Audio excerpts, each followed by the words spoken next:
Assalamualaikum warahmatullahi wabarakatuh. Innal hamdalillah nahmaduhu wa nasta'inuhu wa nastahdihi wa nastaghfiruh wa na'udzu billahi ta'ala min shururi anfusina wa min sayyiati a'malina. May yahdihillahu fala mudilla lahu wa may yudlil fala hadiya lahu. Asyhadu an la ilaha illallah wahdahu la syarika lahu wa asyhadu anna Muhammadan 'abduhu wa rasuluh. Allahumma salli wa sallim wa barik ala sayyidina Muhammad wa ala alihi wa sahbihi wa man tabi'ahum bi ihsanin ila yaumiddin. Rabbi shrah li sadri wa yassir li amri wa hlul 'uqdatam min lisani yafqahu qawli. Radina billahi rabban, kami redha Allah Tuhan kami, wa bil islami dina, kami redha Islam agama kami, wa bi Muhammadin nabiyyan wa rasula, dan kami juga redha Muhammad sallallahu alaihi wasallam sebagai nabi kami dan rasul kami. Yang dihormati lagi dikasihi tuan pengurusi masjid, seluruh ahli jawatan kuasa masjid, para imam, bilal, para alim ulama, tuan-tuan guru, hadirin sidang jemaah yang dikasihi oleh Allah Subhanahu wa taala.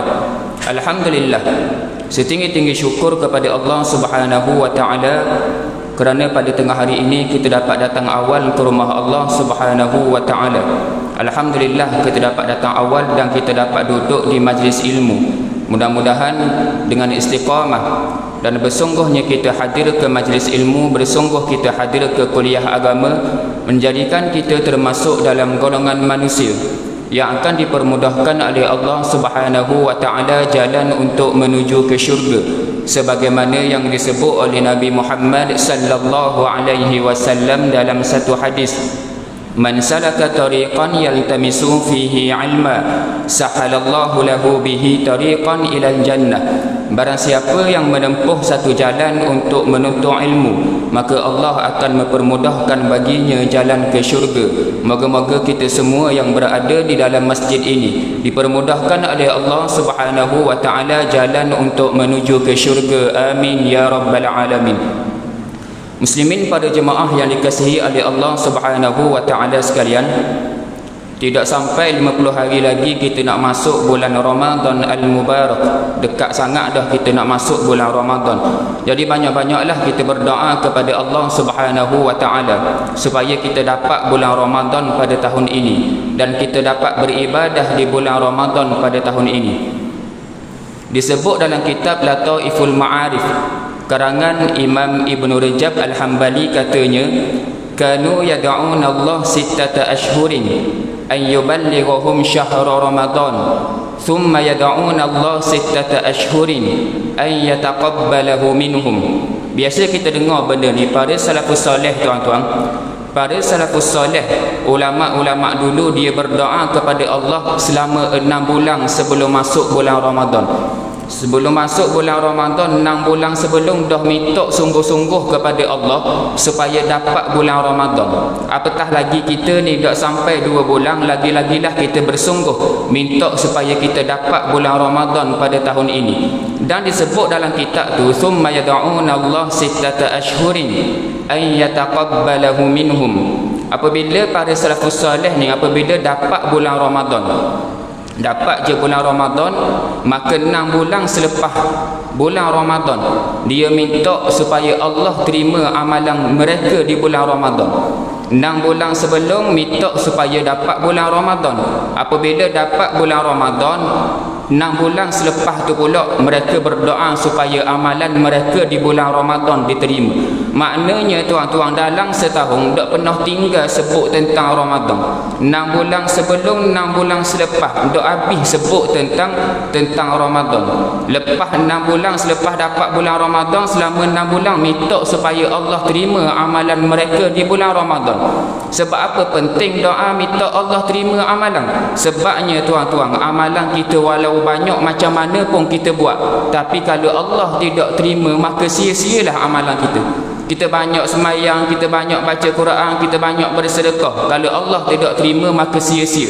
Faja'alnahu haba'an manthura, maka amalan kita tu seperti debu yang berterbangan. Jadi tuan-tuan, kita ni dah lama dah dengan bulan Ramadan, banyak-banyaklah kita berdoa kepada Allah supaya kita dapat bulan Ramadan pada tahun ini dan kita dapat beribadah di bulan Ramadan pada tahun ini. Kita juga sekarang ni tuan-tuan, kita berada di bulan Rejab. Bulan Rejab ni semua kita tahu, bulan Rejab merupakan salah satu daripada bulan haram. Dalam Quran Allah kata, inna iddatash syuhuri 'indallahi 12 syahran fi kitabillah yauma khalaqas samawati wal arda minha arba'atun hurum. Bulan dalam Islam ni dia ada 12 bulan. 4 daripada 12 bulan tersebut dipanggil bulan haram. Bulan haram ni bulan dia, yang pertama bulan Zulqaidah, yang kedua bulan Zulhijjah, yang ketiga bulan Muharram, dan yang keempat bulan Rejab. Apa istimewanya bulan haram ni termasuk bulan Rejab kita sekarang ni? Dalam tafsir Ibnu Katsir, satu pandangan Ibnu Abbas, dia mengatakan siapa-siapa yang buat amal kebaikan di bulan haram, dia buat kebaikan, tak kira lah dia bersedekah ke, dia baca Quran ke, pahala yang dia dapat dengan amalan yang dia buat pada bulan haram itu, maka pahala lebih besar. Kalau kita bersedekah bulan haram, termasuk bulan Rejab ni, kita bersedekah RM50 dengan keikhlasan yang sama dengan bersedekah pada bulan yang lain, maka pahala yang kita dapat, amalan yang kita buat pada bulan haram lebih besar daripada bulan lain. Begitu juga kalau kita buat kejahatan, kita buat maksiat, kita buat benda tidak baik pada bulan haram, maka dosa yang kita dapat lebih besar daripada bulan-bulan lain.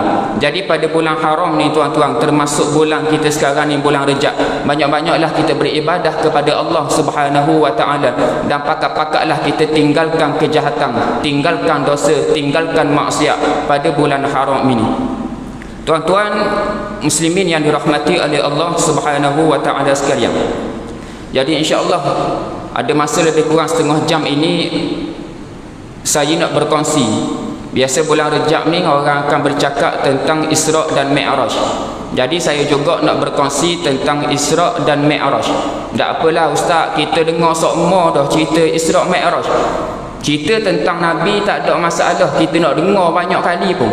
Cerita Alibaba Bujang Lapuk 10 kali kita tengok, puas ke tidak? Tak puas. Apatah lagi cerita tentang Nabi, lagi-lagilah kita tidak boleh puas untuk mendengar.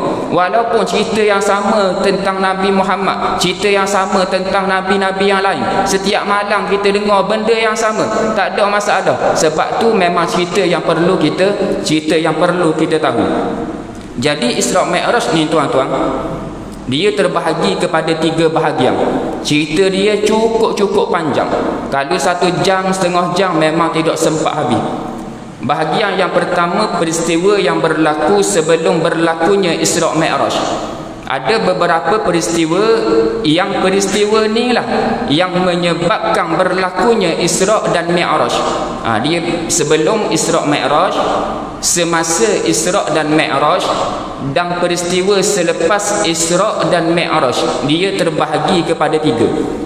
Jadi untuk tengah hari ni mungkinlah sempat saya untuk khabar ataupun berkongsi cerita yang berlaku sebelum Isra' dan Mi'raj. Disebabkan peristiwa ni lah berlakunya Isra' dan Mi'raj. Jadi tuan-tuan, Isra' dan Mi'raj merupakan mukjizat yang kedua terbesar yang berlaku kepada Nabi. Mukjizat yang paling besar apa? Mukjizat yang paling besar ialah Al-Quran. Isra' Mi'raj duduk di tangga yang kedua. Dan banyak lagi lah mukjizat Nabi Muhammad ni, kalau kita tahu dekat-dekat 1000. Jadi tak ada kita nak bincang banyak. Jadi saya nak bincang pada tengah hari ni Isra' Mi'raj, mukjizat yang kedua yang terbesar selepas Al-Quran. Jadi Isra' Mi'raj ni biasa kita dengar dia berlaku pada bulan Rejab.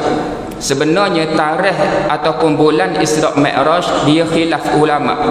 Ada pandangan mengatakan berlaku pada bulan Rabiul Awal, ada yang mengatakan berlaku pada bulan Rabiul Akhir, Ada juga yang mengatakan berlaku pada bulan Ramadan.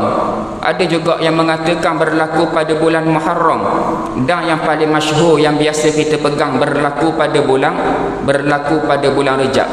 Dari segi tahun, dari segi tarikh, kita tak wajib berimam. Maksud saya tidak berkait dengan akidah. Ada orang dia berpegang pada bulan Rejab, tak ada masalah.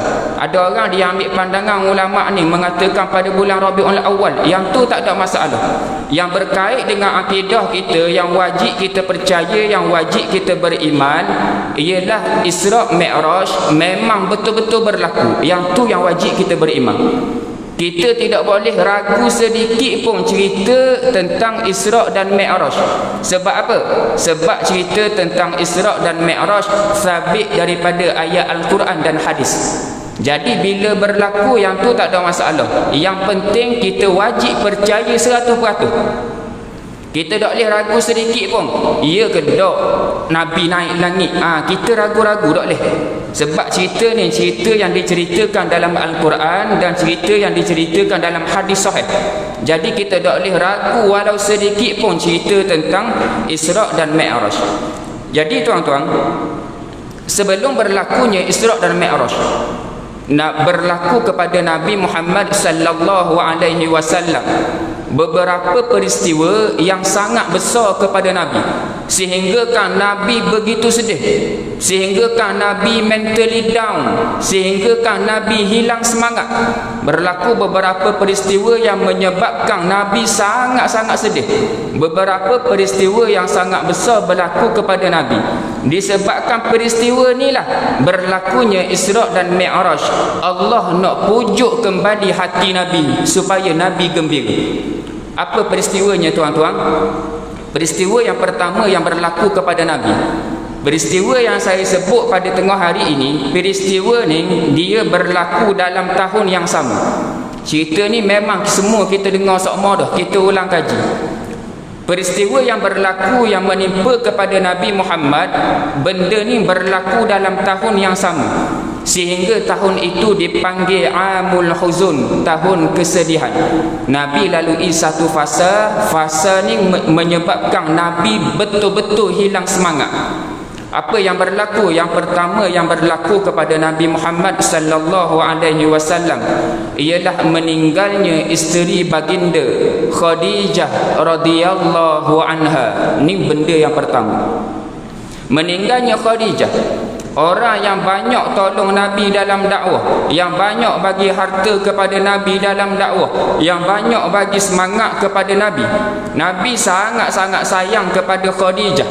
Khadijah ni tuan-tuan bukan isteri-isteri biasa. Khadijah ni isteri yang sungguh-sungguh isteri. Memang betul-betul isteri.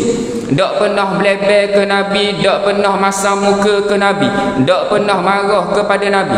Setiap kali Nabi Muhammad sallallahu alaihi wasallam balik rumah, pasti Khadijah yang menyambut Nabi Muhammad sallallahu alaihi wasallam.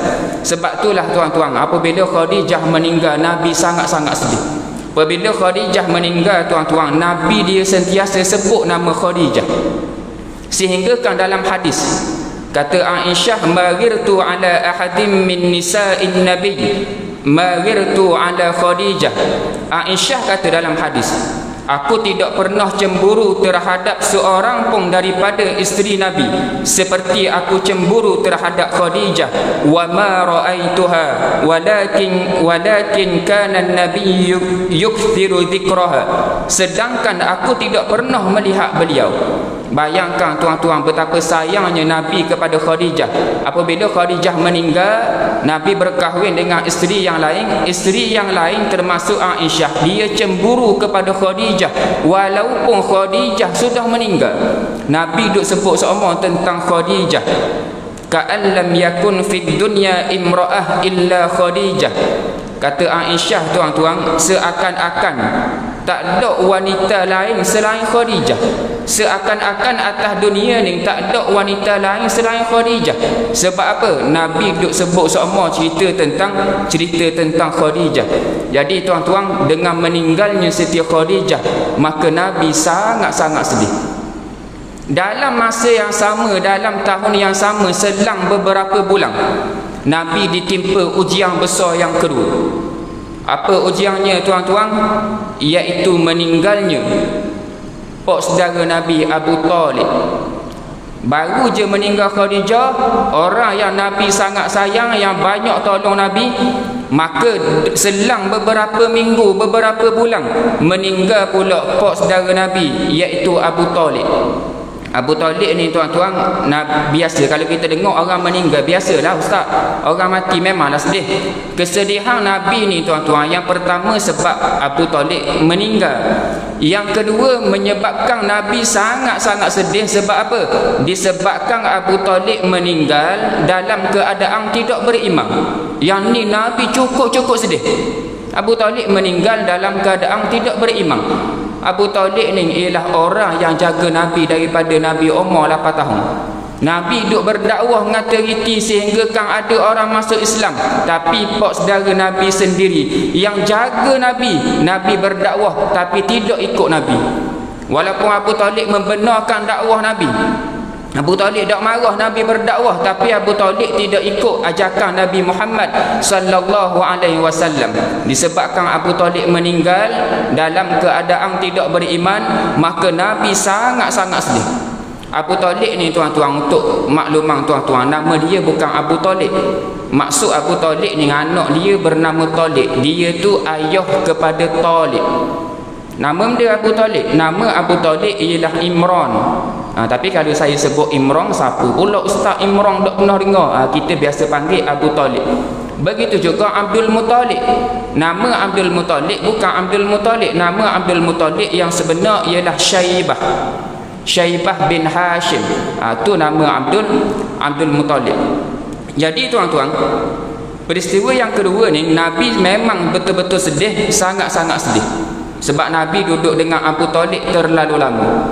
Apabila Abu Talib bawa Nabi pergi mana-mana, kalau orang tanya, wahai Abu Talib, siapa sebelah tu? Abu Talib dia jawab, anak saudara dia. Abu Talib jawab, ni anak aku. Betapa sayangnya Abu Talib kepada Nabi, dan Nabi juga sayang sangat-sangat kepada Abu Talib. Jadi apabila Abu Talib meninggal tuan-tuan, Nabi memang betul-betul sangat-sangat sedih. Kesedihan kematian Khadijah tak hilang lagi. Tiba-tiba meninggal pula pak saudara dia Abu Talib. Di akhir hayat Abu Talib tuan-tuan, ketika Abu Talib nak meninggal, Nabi dia ambil peluang kali terakhir untuk berdakwah kepada Abu Talib. Nabi ambil peluang duduk di sisi Abu Talib. Pada waktu ni Abu Talib tengah-tengah sakit. Dalam masa yang sama, selain Nabi berada di situ, dalam masa yang sama siapa lagi ada? Waktu tu juga Abu Jahal ada juga, Abu Sufyan ada juga, Safwan bin Umayyah ada juga, sek-sek kafir pada waktu tu. Jadi Nabi apabila Abu Talib nak meninggal pada waktu tu tuan-tuan, Nabi dia ambil peluang terakhir berdakwah kepada Abu Talib. Apa Nabi kata tuan-tuan?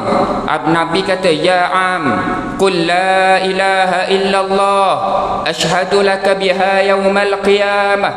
Wahai pak cikgu, wahai pak saudaraku, qul la ilaha illallah, ucapkanlah la ilaha illallah, ashhadu laka biha yaumal qiyamah. Dengan kalimah ni, kalau kamu sebut kalimah ni, aku akan menjadi saksi di hadapan Allah di hari akhirat nanti untuk dilepaskan kamu daripada neraka. Ucapkanlah la ilaha illallah. Nabi ambil peluang sebelum Abu Talib waktu tu tengah nazak, tengah sakit dah, tengah nak mati dah. Nabi ambil peluang supaya sebut la ilaha illallah. Tuan-tuan, pada waktu tu Abu Jahal ada juga. Abu Jahal kata benda? Abu Jahal kata ke Abu Talib, hei Abu Talib, jangan sebut perkataan tu. Jangan tinggal agama lama kita, jangan tinggal agama nenek moyang kita. Maka Nabi pun kata lagi, ya am, qul la ilaha illallah kalimatun uhajju laka biha indallah. Nabi tetap usaha. Nabi usaha, wahai pak cikgu, wahai pak saudaraku, sebutlah la ilaha illallah, ucapkanlah la ilaha illallah. Dengan kalimah ni aku akan berhujjah di hadapan Allah di hari akhirat nanti. Maka Abu Jahal pun kata juga ke Abu Talib, wahai Abu Talib, jangan sebut perkataan tu, jangan sebut, jangan tinggal agama nenek moyang kita, jangan tinggal agama lama kita. Maka apabila lawang Nabi suruh sebut la ilaha illallah, Abu Jahal kata jangan sebut. Maka last sekali Abu Talib sebut ke tidak? Abu Talib tetap tidak sebut. Maka Abu Talib meninggal dalam keadaan tidak beriman. Maka tuan-tuan, Nabi Muhammad sallallahu alaihi wasallam sangat-sangat sedih dengan meninggalnya Abu Talib dalam keadaan tidak beriman. Abu Talib lah yang jaga Nabi daripada Nabi kecil. Nabi paling lama duduk dengan Abu Talib. Nabi duduk dengan mak dia 6 tahun sahaja. Ayah Nabi dah jumpa dalam kandungan 2 bulan, ayah Nabi meninggal. Maka Nabi duduk dengan mak dia sampai umur 6 tahun. Umur 6 tahun mak Nabi pula meninggal. Maka Nabi duduk dengan Abdul Muttalib. Maka dang duduk lama mana dengan datuk dia? Dang duduk 2 tahun sahaja.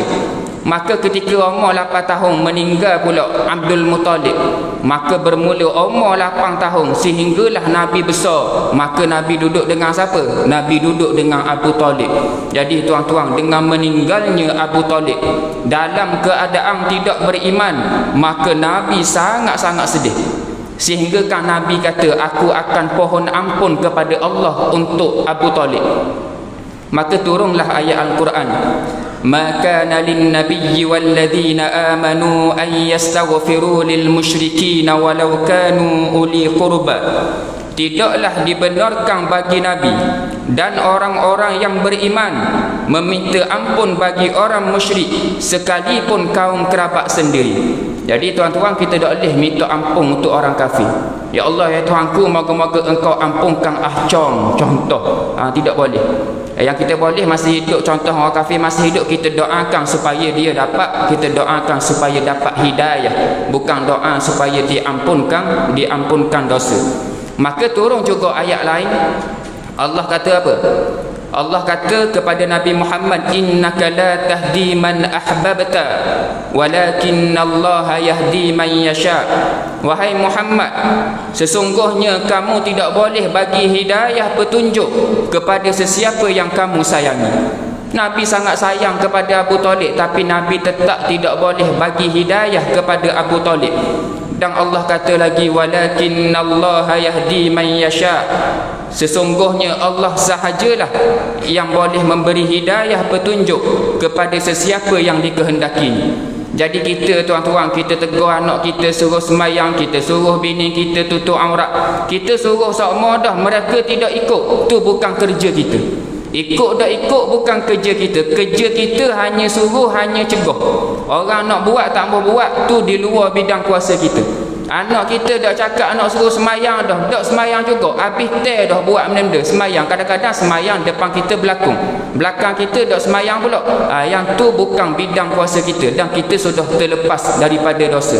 Yang penting kerja kita hanya suruh, kita hanya menyampaikan. Yang bagi hidayah sama ada dia nak buat ke tak mau buat ke, tu kerja Allah Subhanahu wa ta'ala.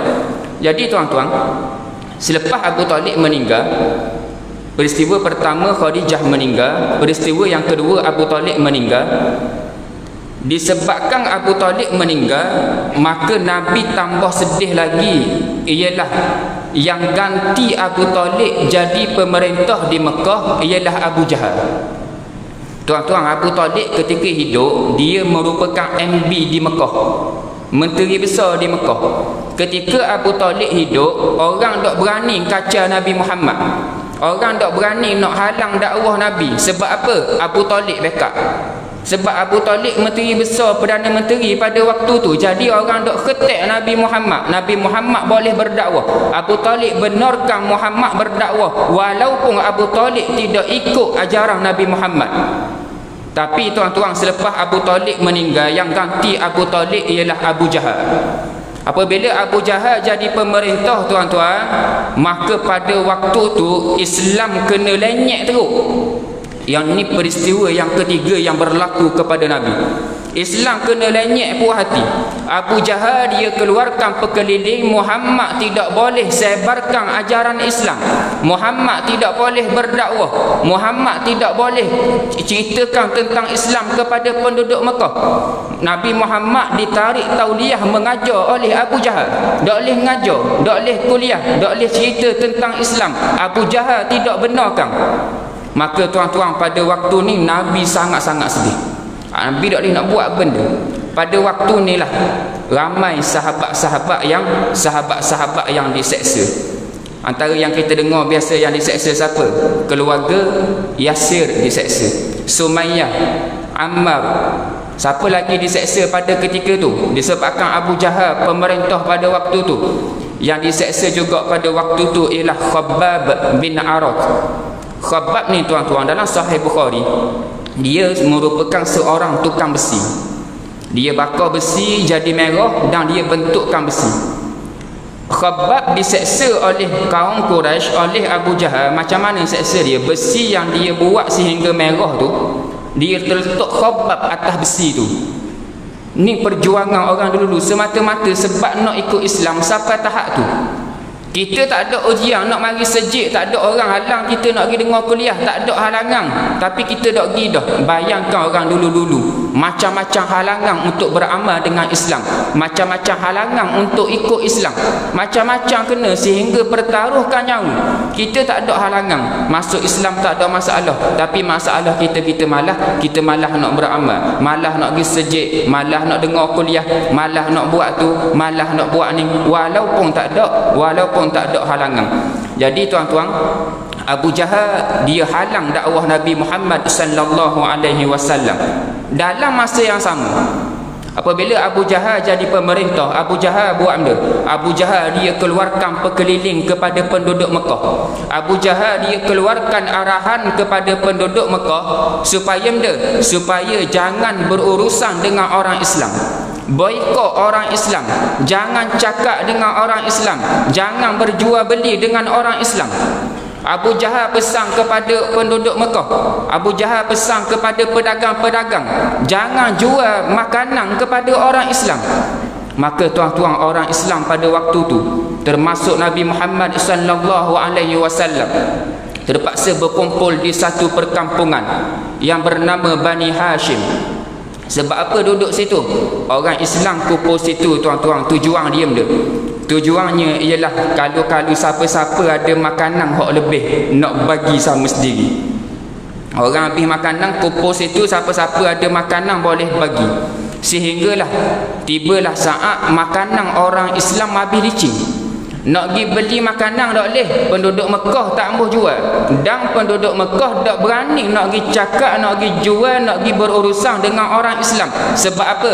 Takut Abu Jahal tahu, takut menteri-menteri Abu Jahal tahu.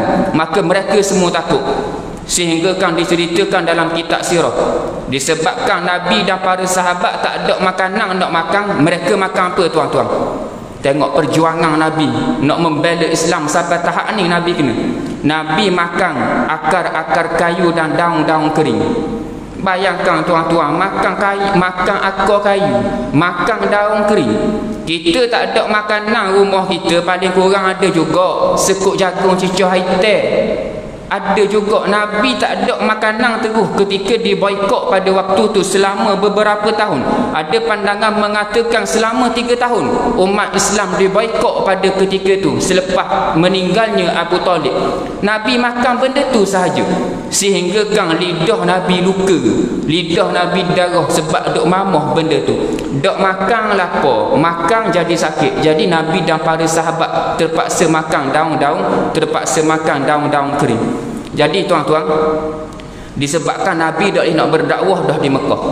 Ni cerita yang saya cerita ni yang berlaku sebelum berlaku Isra dan Mi'raj. Disebabkan Nabi dah nak berdakwah dah di Mekah tuan-tuan, maka Nabi ambil peluang, Nabi nak pergi ke Taif. Tujuan dia benda, kalau pergi ke Taif, Nabi berdakwah, kalau ada orang masuk Islam, maka Nabi gembiralah juga sikit-sikit. Paling kurang ada orang masuk Islam dapat menggembirakan hati Nabi. Sebab apa Nabi pilih Taif? Sebab Taif ni tuan-tuan, dia dekat dengan perkampungan Bani Sa'ad.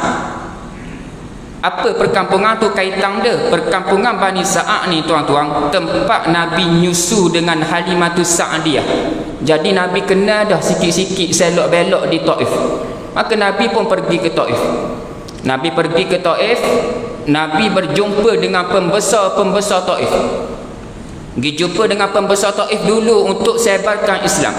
Sebab apa jumpa pembesar dulu? Kalau pembesar Taif masuk Islam, Perdana Menteri dia, MB dia, Esko dia masuk Islam, mudahlah penduduk Taif untuk masuk Islam. Jadi pergi jumpa penduduk tu, menteri besar masuk dah Islam tu, takkan kamu tak mau masuk? Jadi mudah. Jadi Nabi pergi jumpa dulu pembesar-pembesar, pemuka-pemuka di Taif. Maka apabila Nabi pergi jumpa tuan-tuan, Nabi cerita tentang Islam, Nabi ajak masuk Islam. Tapi pembesar-pembesar di Taif tetap tak embuh masuk Islam. Dalam masa yang sama, pembesar-pembesar Taif duk hina Nabi, duk ejek kepada Nabi Muhammad sallallahu alaihi wasallam. Maka Nabi Muhammad pun dia ambil peluang, disebabkan pemerintah Taif tak embuh ikut Islam, maka Nabi pun pergi jumpa penduduk Taif.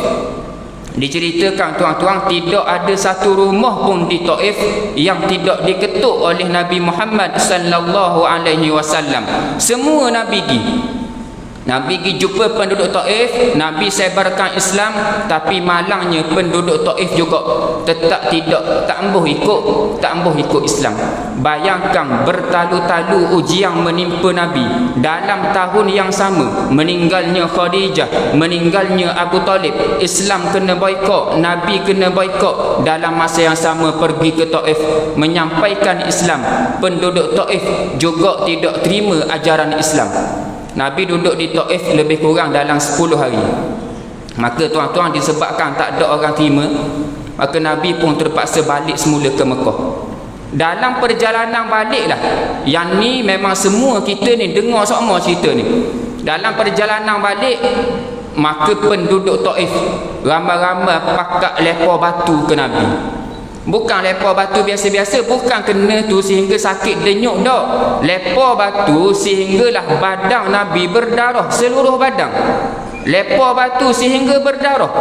Ujian yang betul-betul banyak yang Nabi kena sekaligus pada tahun ni. Orang duk lepar batu sehingga kan badan Nabi penuh dengan darah. Sehingga kan diceritakan tuan-tuan, darah yang dari kepala kat badan banyak darah. Nak khabar banyaknya darah Nabi kena batu, hok kena lepar oleh penduduk Taif. Darah yang dari kepala dia mengalir sampai ke tumit. Banyak sangat darah, sehingga kan dari kepala mengalir sampai ke tumit. Darah hok duk kepala tu mengalir sampai ke tumit. Kalau sikit dia dak mengalir sampai banyak gitu.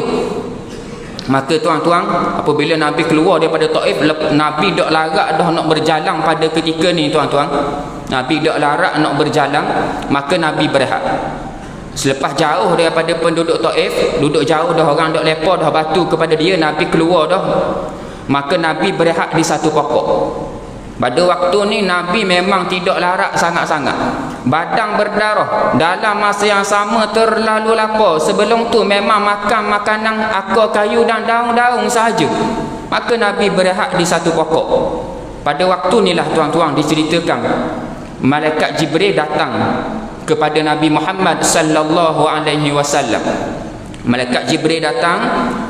Malaikat Jibril khabar kepada Nabi Muhammad, "Ya Rasulullah, aku datang bersama malaikat penjaga bukit." Cerita ni semua orang tahu belaka dah. Tak apa ulang kaji untuk kita. Jibril kata, "Aku datang bersama malaikat penjaga bukit." Maka malaikat penjaga bukit pun tegur Nabi dan kata kepada Nabi, "Ya Muhammad, wahai Muhammad, innallaha ba'athani ilaik lita'murani bi amrik." Sesungguhnya Allah telah menghantar aku kepada kamu. Kamu bagilah apa sahaja arahan, aku akan buat. Wahai Muhammad, malaikat kata kepada Nabi Muhammad, "Wahai Muhammad, Allah utus aku datang sini untuk buat apa sahaja yang kamu suruh." Maka malaikat penjaga bukit kata apa kepada Nabi? Malaikat penjaga bukit kata, in syi'ta, jika kamu mahu, jika kamu nak, jika kamu izin, an utbiqa alaihimul akhshabain, aku boleh hempapkan bukit yang besar kepada penduduk Taif. Malaikat minta kepada Nabi, wahai Muhammad, kalau kamu setuju, kalau kamu nak, aku boleh hempapkan bukit yang besar kepada penduduk Taif. Hak ramai-ramai mereka batu kepada kamu tadi tu, aku boleh hempapkan mereka dengan bukit yang besar sehingga mereka mati. Kalau kita duduk tempat Nabi macam mana kita jawab agak-agak? Oh molek lah, giwak lalu lah, parok dia kata aku dengan batu tadi, giwak lalu malaikat biar mapuh belaka. Contoh tu kalau kita lah. Tapi Nabi jawab dia, tuan-tuan, tengok betapa sabarnya Nabi dalam keadaan ditimpa ujian yang sangat berat. Orang mari tawar, malaikat mari tawar untuk hempapkan bukit. Orang buat jahat ke Nabi, Nabi tetap tidak balas dengan kejahatan. Nabi jawab apa kepada malaikat? Nabi kata, bal arju an yukhrijallah min aslabihim man ya'budullah la yusyriku bihi syai'a.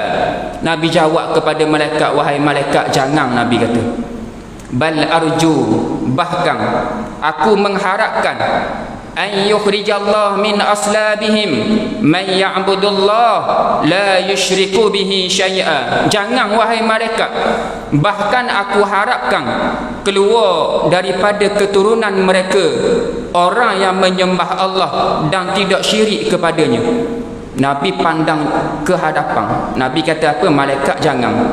Aku harap-harap walaupun mereka tidak ikut Islam, walaupun mereka tidak masuk Islam, tapi aku harap-harap anak mereka kayak gini, cucu mereka kayak gini akan masuk Islam.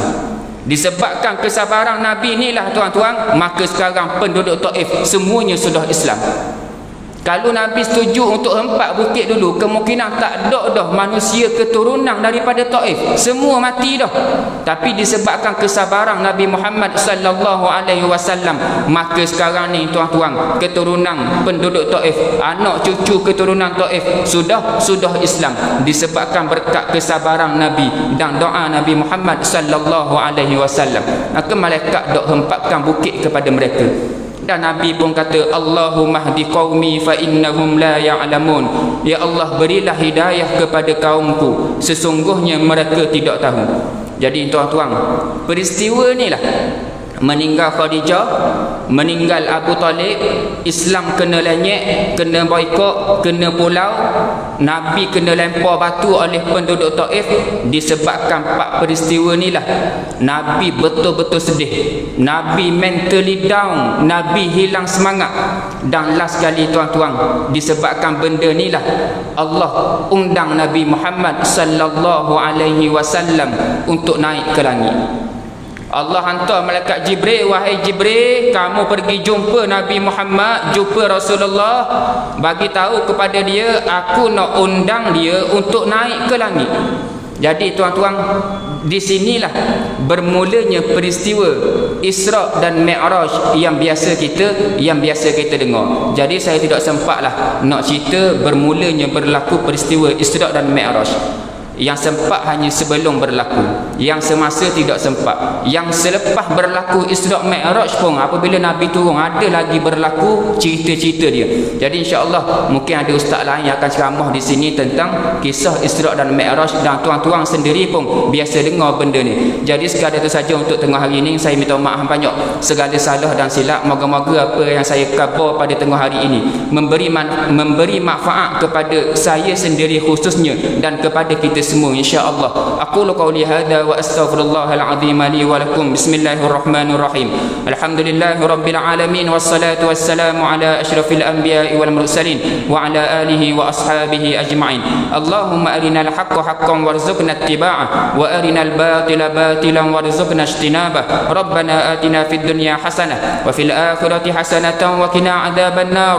Wa sallallahu ala sayyidina Muhammad wa ala alihi wa sahbihi wa sallam. Walhamdulillahi rabbil alamin. Assalamualaikum warahmatullahi wabarakatuh.